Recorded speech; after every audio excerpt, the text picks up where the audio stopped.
Maniacs. I am Tiffany, an aspiring author, here to share my writing journey with you as I attempt to understand the art of storytelling.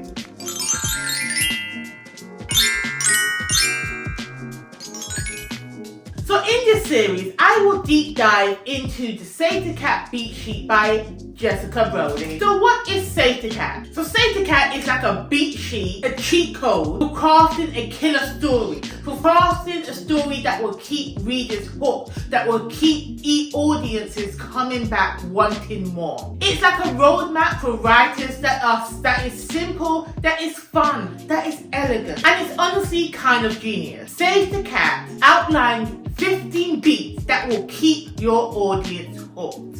So, with that being said, in this deep dive series of videos, I will be analysing Brandon Sanderson's The Way of Kings and Emily Henry's Book Club. And if you want to know my interpretation of the Save the Cat beat sheet structure, please remember to like this video, subscribe to my channel, ring that notification bell, because I will be posting a video from every single beat of the Save the Cat method on this channel. So without any further ado, let us jump into the Save the Cat method.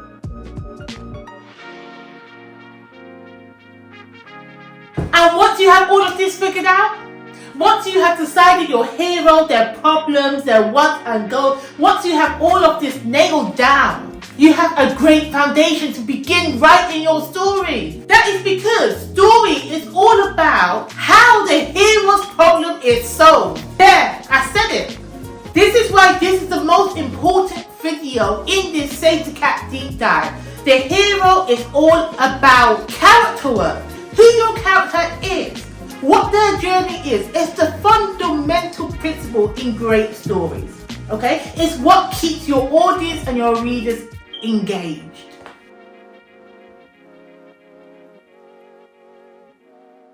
So before we get into the beats of the Save the Cat structure, what I want to discuss today is the hero. And what is the hero, you're asking? You may already know. But for those who do not, the hero is your main protagonist. A hero is proactive and important and worthy of having an entire novel resolved around them. It is who we follow for the majority of the story. For a single POV, this is clearly defined. It is a single perspective that we are following for the entirety of the story. It is the person's head that we are in. We clearly know who the hero is. Take, for example, the Farseer's trilogy by Robin Hood. The hero in the story is obviously fixed because we are in his head the entire time. The story revolves around him and his actions. This is also clearly defined in Harry Potter and the Percy Jackson. Their names are the title of the whole series, okay? That is single POV. The hero is clearly defined. However, for dual POVs, the heroes in dual POVs are the ones where the hero has the most emphasis, okay? Where one of the characters has more emphasis over the others. And you can clearly see this when reading the book. The hero is the one where the plot diverges around the most, okay? For example, take a mystery novel, a detective novel, okay? Where we get two POVs. We get the POVs from the investigator and we get POVs from the criminal, okay? When the POV surrounds the detective and the investigation going on, and then we delve into that detective's backstory, what they're like with their family, how they interact with their colleagues. However, we still get POVs from the criminals and them going about doing their crime.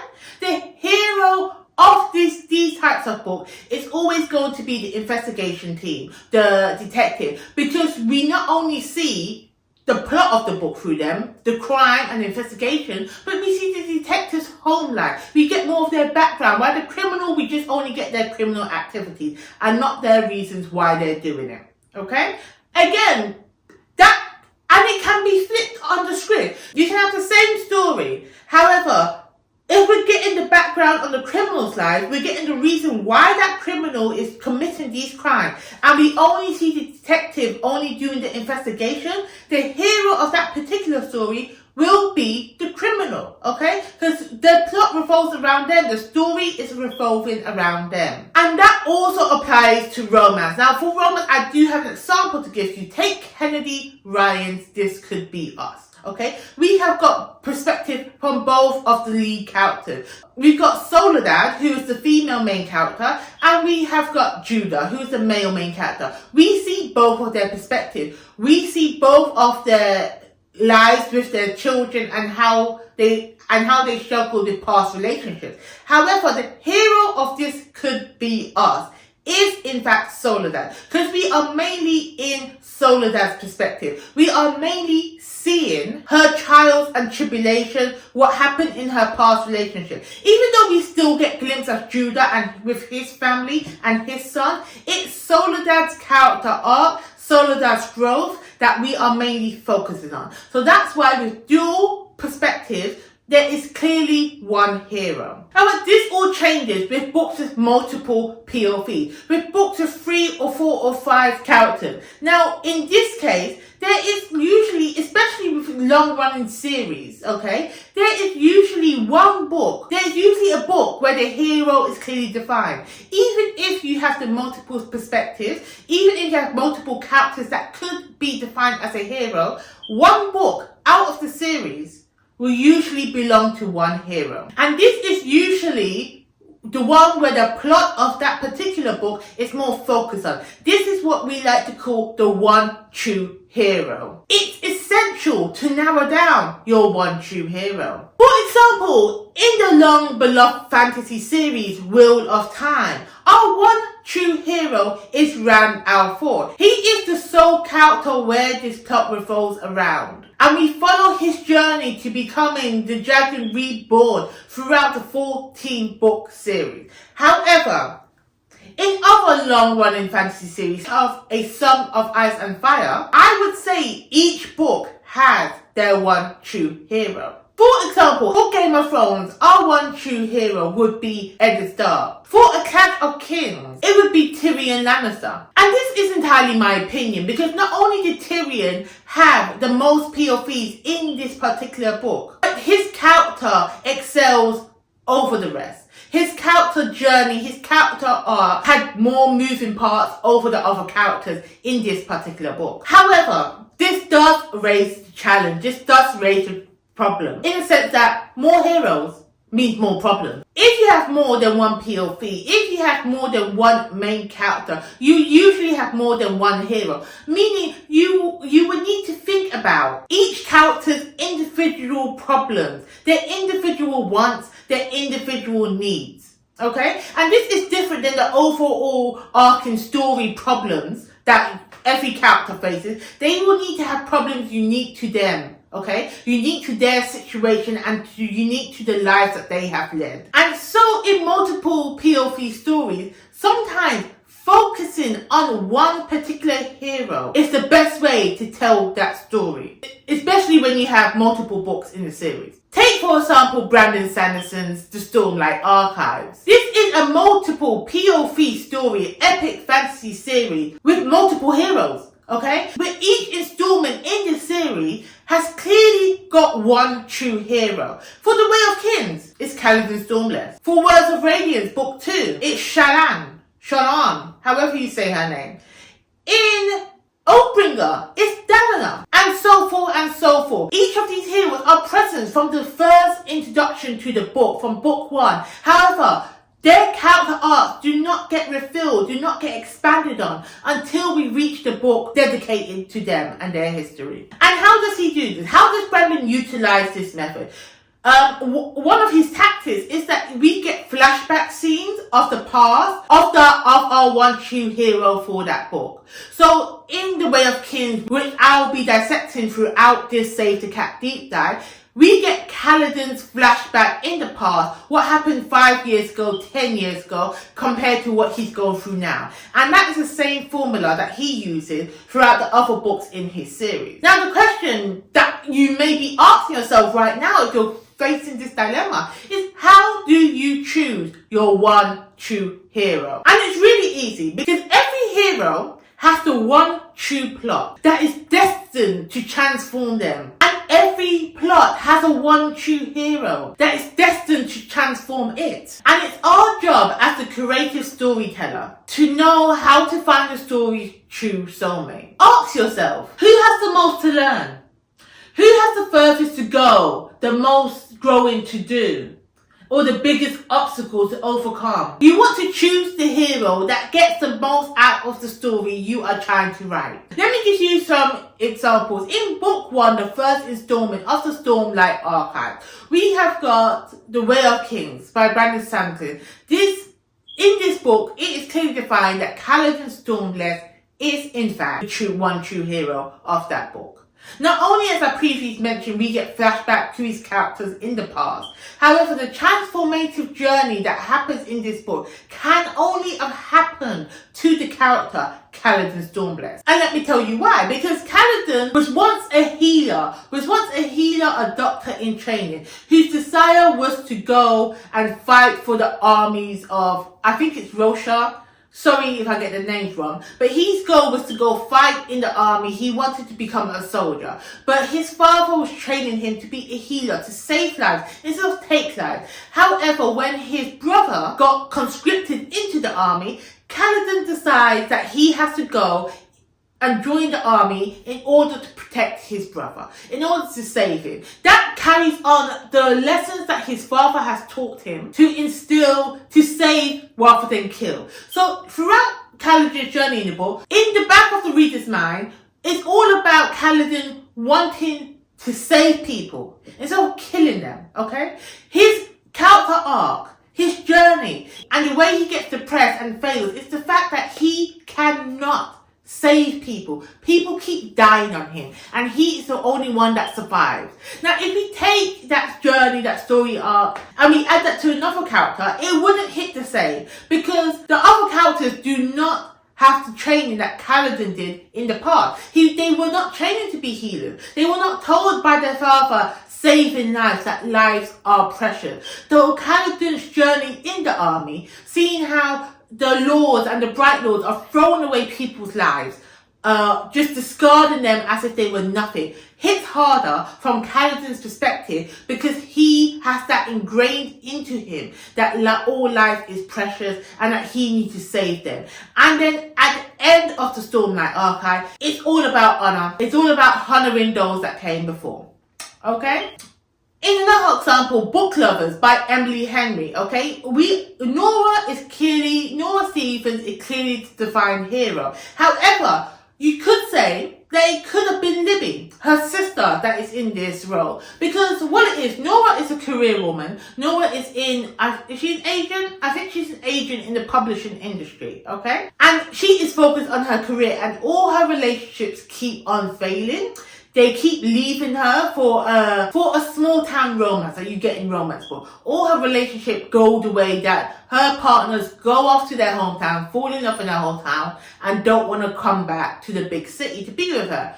And the way Book Lovers is set out, it's only Nora's character that can fulfill the role of the hero, because she is a career woman going to a small town and then gets into a romance in a small town. Okay? However, if we flip the script and made Libby her sister, who is married with children, who's already got the love of her life, but she is not, but she is struggling financially to care for 2 children and her unborn baby, okay? If we make Libby the main character, this would not be a romance book, because she's already in love, okay?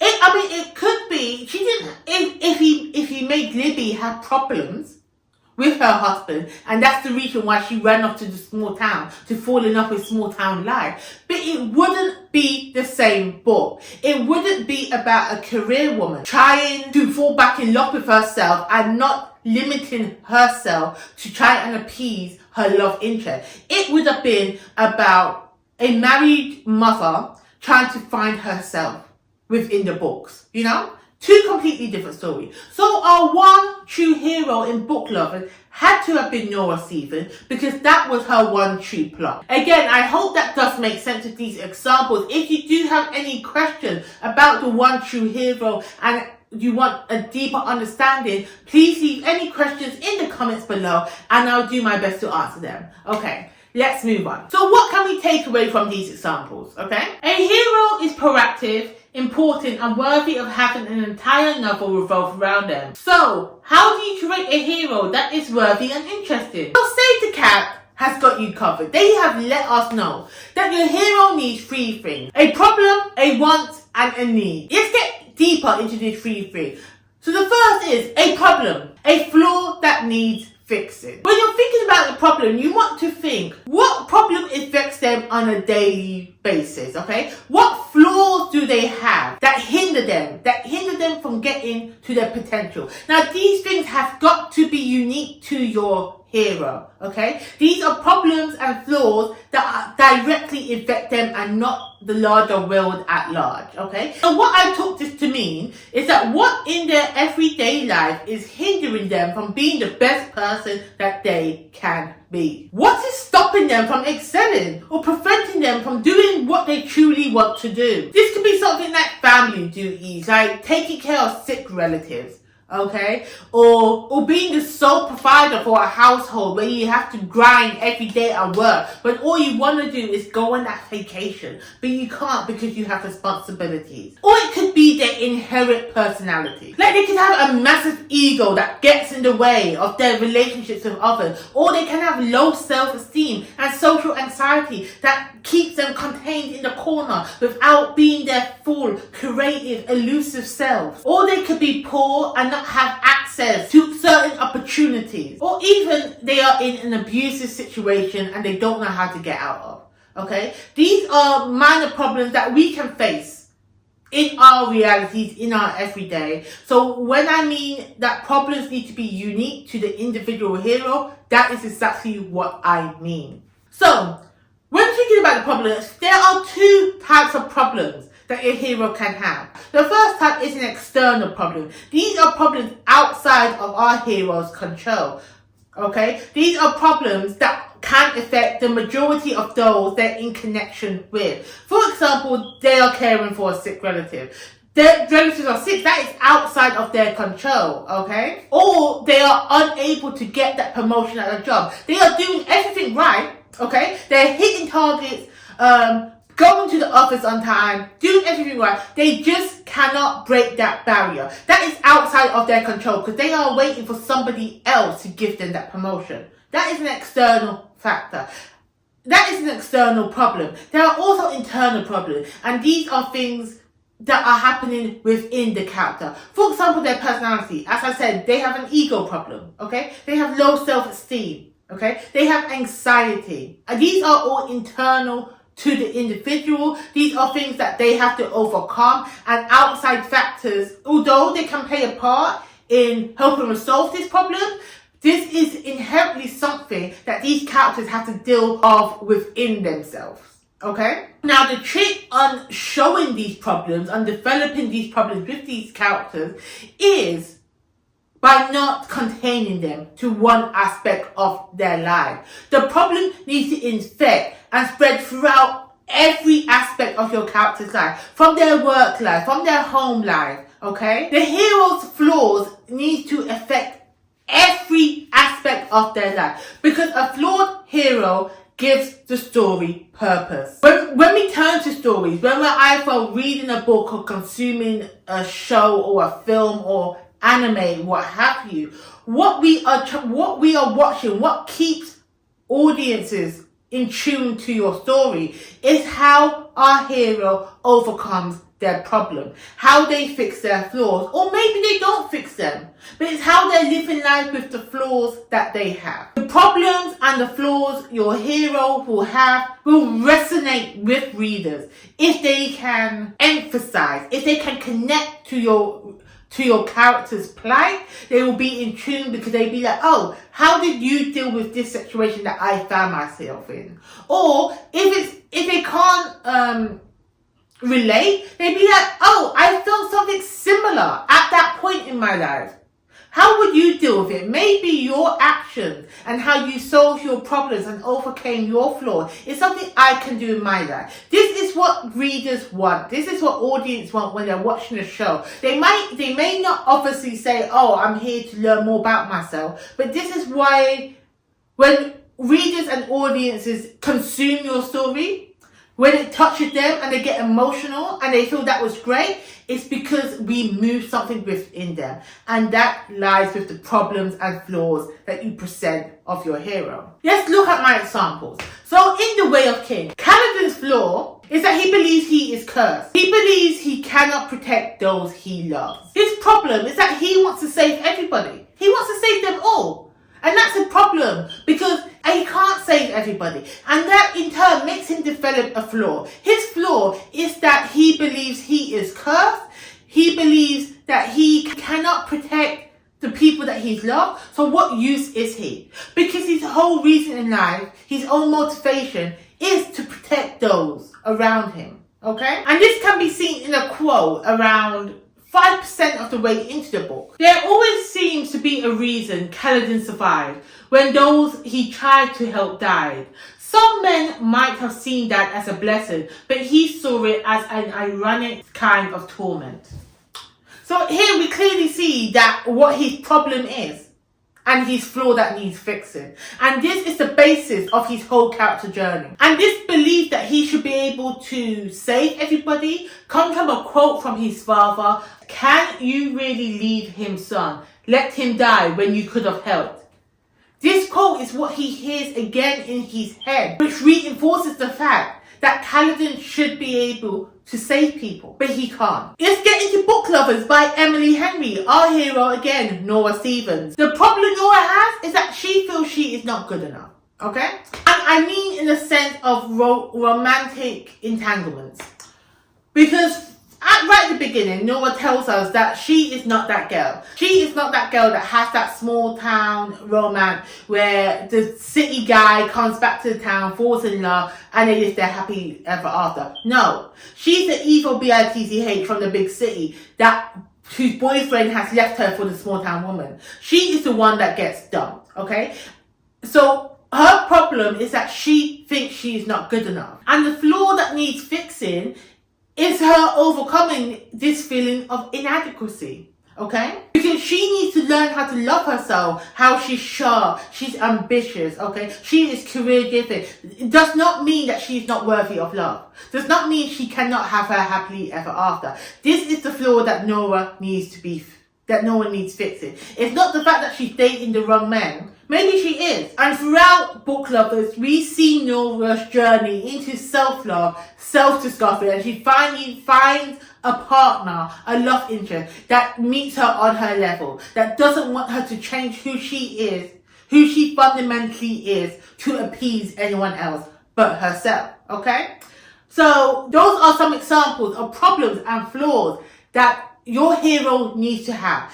Every hero, no matter what the book, no matter how small or how big, every hero needs a problem or flaw unique to them that we can follow throughout the journey of the story. The next thing that the hero needs is a want or a goal that they are pursuing. So a hero needs to be proactive from the start. There's nothing worse than a passive hero. There's someone we're following, they're just not doing nothing, okay? In certain books that's fine, but then they're not the hero. It's just a stream of consciousness and nothing happened.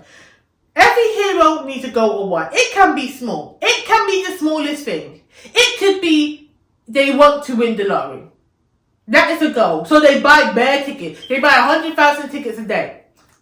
It's their goal. We're following them. And that makes us, the reader, if it's done right, root for this hero. Oh, you're going to win it this time. You're going to win it this time. And we follow the journey of our hero on their ups and downs. When they win 100,000, when they win £10, when they win nothing at all, we're still there, following our hero on their goal to win the lottery. Again, that's a little goal. I mean, it's not little, it's big man money. But still, it's not a big grandiose goal like they want to reach the tower where the princess is trapped and save her, you know? See, that goal involves a lot of external elements. on their journey to reach this castle to save this princess. That's a grandiose goal. Again, goals and wants can be small or large, but a hero must have one. And it must be proactive. Your hero knows that they have problems. Or maybe they don't know they have a problem or a flaw. And that is one of their problems, you know? But figuring out your want, you have to ask yourself, what is your hero doing that is going to fix their problem? What do they think will improve their lives? As I mentioned before, our hero's goal is that they want to win the lottery because their problem is the fact that they are poor and they think winning the lottery and gaining an influx of cash is what will fix their problem. And so that is their goal. That is what they are trying to do. The want is what gives your hero something to do and what gives you something to write about. And most importantly, it gives the reader something to root for. The number one thing you have to think about when you're trying to think about the goal and the want is that it has to be tangible. Think smart. It has to be specific. The goal should be clear and precise. It has to be measurable. The goal should have a criteria for measuring progress and success. It has to be achievable or attainable. The goal should be realistic and within reach, considering available resources and constraints. It has to be relevant. The goal should be aligned with your broader objectives and hold importance to you. And it has to be time-bound. The goal should have a deadline to create urgency and focus.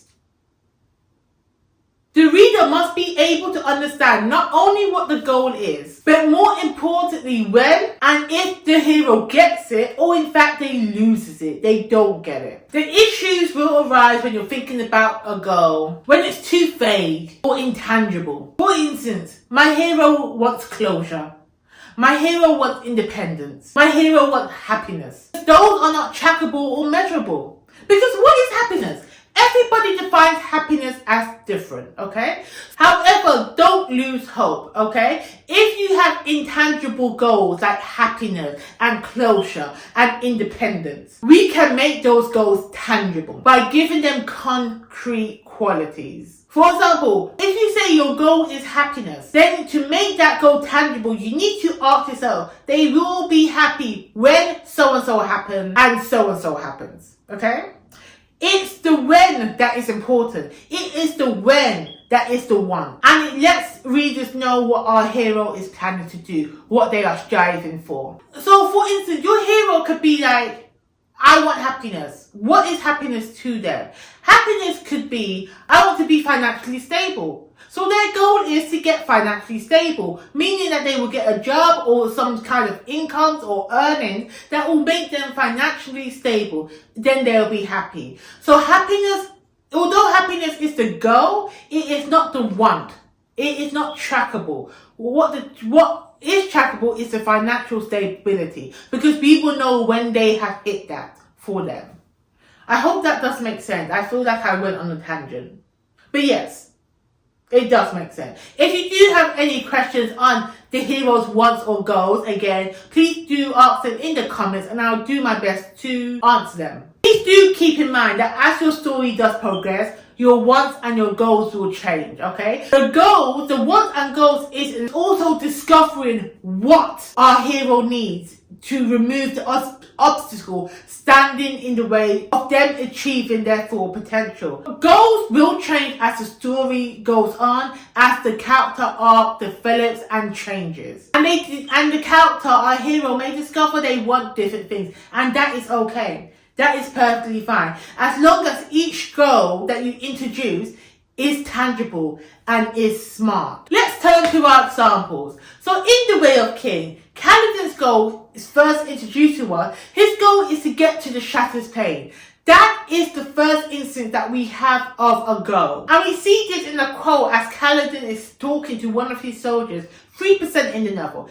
Kaladin says, "Imagine it, Dalek, real soldiers. A war camp with discipline and light eyes with integrity. A place where our fighting will mean something." And that's in reference to him taking his men to the Shattered Pane to be honourable soldiers. Okay, great, we have a goal. go. However, this goal quickly changes when his circumstances change. Because Kaladin is no longer a soldier when we get to the 5% mark. In the very next chapter, after this goal is introduced. In the next chapter, he is a slave, and now his new goal is vengeance. In the quote, Anaram, I'll find him. I got him with my own hand. I twist his head right off his neck. Ow. And that's at 7%. And that's showing Kaladin's desire to get revenge on the man that has killed his men and sent him off to be a slave. Okay? So now his goal of being in the army, going to the shatter plane, is gone. His one is gone. And that only 2 chapters. You see how quickly that goal has changed. So on the surface, Kaladin's goal is straightforward, okay? His goal is to survive in order to get revenge. And we see this because he, as being a slave at a war camp, his life is brutal. So we want to know whether he will survive it, okay? And that, again, leads us back into Kaladin's problem that he always survives while the men around him dies, okay? So can you see how they're all connected? Can you see how the problems and the wants are interconnected? But then as he gets to the war camp and he sees how the slaves, how the bridgemen are being treated, and he realizes that he has these powers, his new goal is to make sure that his bridge force, his men survive. He doesn't want them to die. So he goes about figuring out ways to make his men survive. And that leads us back to his flaw. His flaw is that he survived and his men died. So you see, so in this example, we can see how Kaladin Stormblaze, our hero's goal, has changed 3 times in this book. Has changed 3 times. But each of these goals always links back to his main problem and flaw. In Book Lovers, Nora Stevens' goal is to fix everything for her sister Libby and to prove her worth. Okay, Nora has taken it upon herself to make sure that her sister, her pregnant sister, is going to have the best getaway that she can. And she does this by undertaking a series of tasks set before her to have a fun small town adventure. Nora's goal is really tangible because we have a list. There's a list, I don't know, of around 10 things that Nora needs to complete and believes that that will make Libby happy. And in turn, in making Libby happy, Nora was seeing herself as worthy because she'd done something to make someone else happy. And then that ties into her future goal of Nora getting her happily ever after, because her problem is that all her relationships leave her for small town romances. Now that Nora has left her city life to go on this adventure in a small town, Nora is thinking it's my time to see what this small town love is all about. She's going to complete these tasks. And she's going to make sure that everybody knows that the problem is not her. You see how that works out? So again, in completely different way the goals are structured between The Way of Kings and Book Lovers, where Book Lovers has a set of series of tasks that Nora is going to complete for us to track her goal. With The Way of Kings, the goal keeps changing, but the resulting progress at the end also connects back to the problem of our hero. Now, with all that being said, with all that explaining I have just done, with everything that I have just said, the hero's wants and goals is just a temporary solution. The hero's goals is not what will fix the hero's life. Okay, it's not what's going to solve the problem. It's just what the hero thinks will solve the problem. Now let's take the goal of winning the lottery, for example. The hero wants to win the lottery because they believe that goal will help them solve their problem of being poor. Okay? Their problem and their flaw is that they are poor. So they want to win the lottery is their goal in order to solve that problem. However, the goal is not what will fix their problems. It's what they believe it will, but it's not the thing that will fix them. The thing that will fix the problem is their need. A need or life lessons to be learned has to be tangible. It is what will actually solve their problem and, in conjunction, fix the hero's life. The problem and flaws earlier were just the symptoms of something bigger, a deeper issue of what the hero is facing. And this is something that Brody refers to as the shard of glass. This is an emotional, sometimes physical wound buried deep within your hero's psyche. It is something that has left a deep psychological scar on your hero, and it's the reason why your hero behaves the way they do and makes the mistakes that they make, aka their flaws. The shard of glass is the real problem that the hero needs to fix by the end of the story. Why is it called the shard of glass? Why did Brody call it the shard of glass? Because like a piece of broken glass, embedded in your skin. Thinking about it is nasty. It is painful, okay? It is an unhealed injury that shapes the character's decisions, beliefs, and road through. Sorry about that visualization, having a shard in your skin.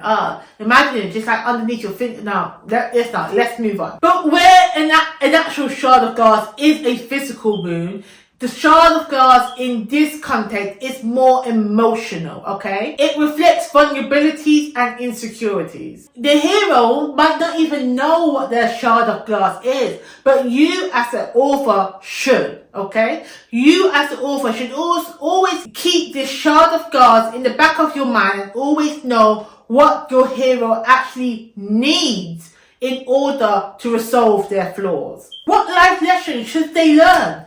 This is the question you as the author, as the creator, need to know and need to show throughout the story without the actual hero learning of this lesson until the end. So, in order for you to know the answer to this question, what is the shard of glass for your hero? What is the life lesson that your hero needs to learn? The question you need to ask yourself is, what is the hero's need?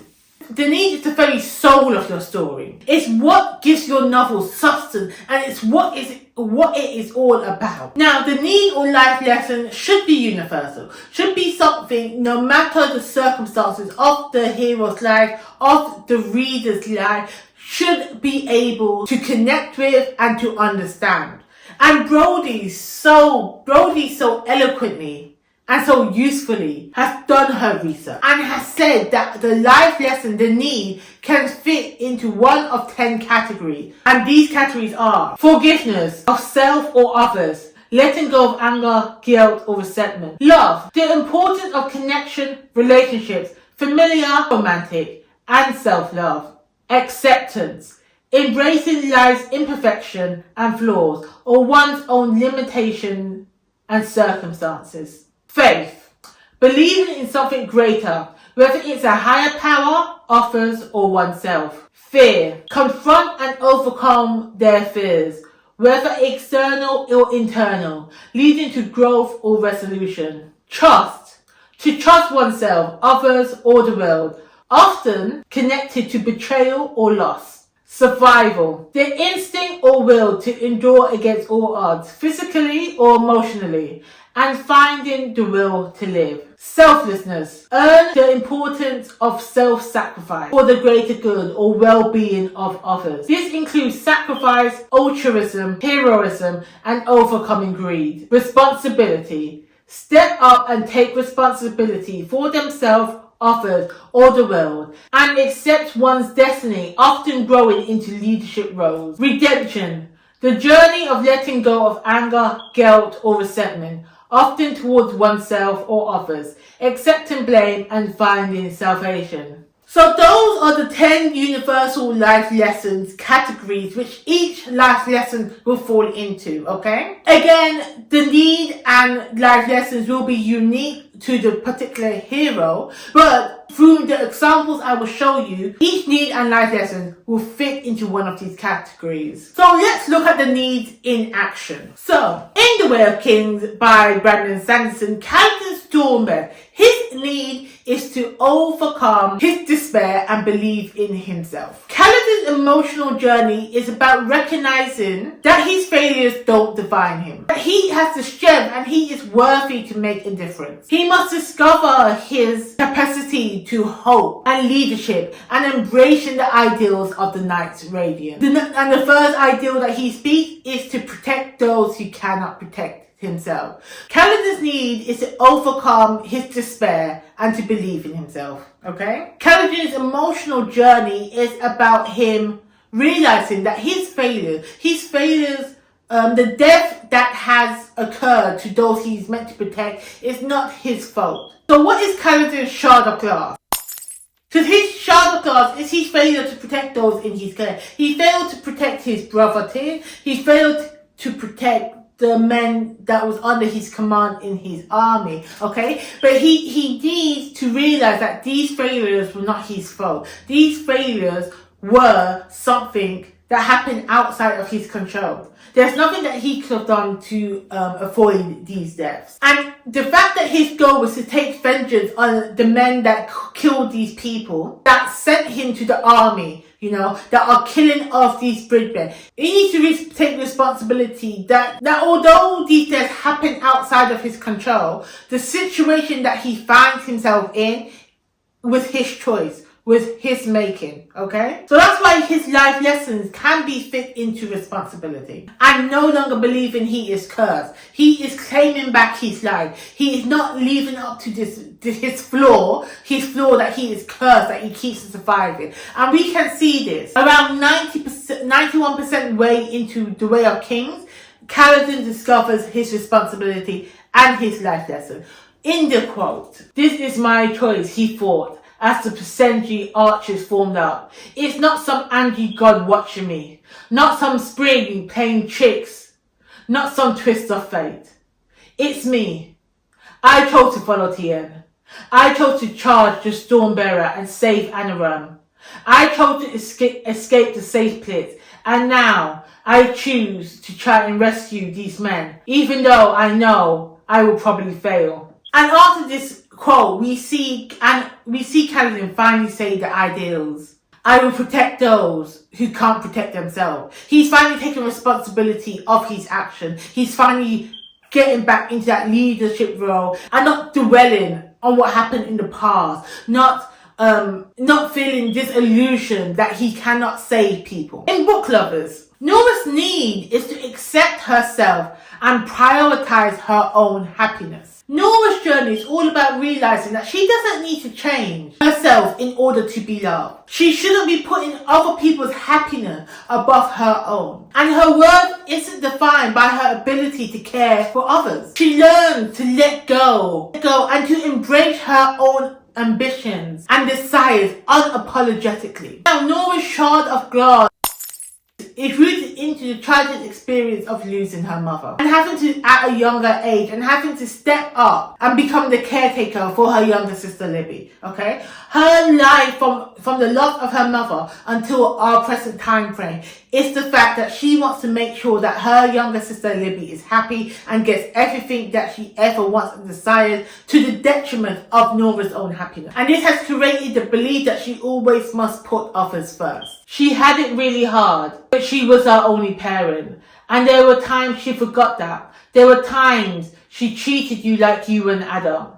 And this is what Libby said to Nora towards the end of the book. Okay? This is how Nora realized that she was not being her true self, that she was filling a role of a parent when she was not in fact a parent, that she was putting other people's happiness above her own, okay? And the impact of this throughout all of Nora's character arc is that Nora's shard of glass, the emotional wound of her childhood and being responsible for another child when she was in fact still a child herself, I believe, or still a young adult herself, drives her fatal flaw. Her emotional defenses are skyrocketed, are up high, because she doesn't want to be her anymore. And she has this inability to let others take care of her. So, what could the life lesson of Nora, of Book Lovers, fall under? Well, it's simple. Universal love.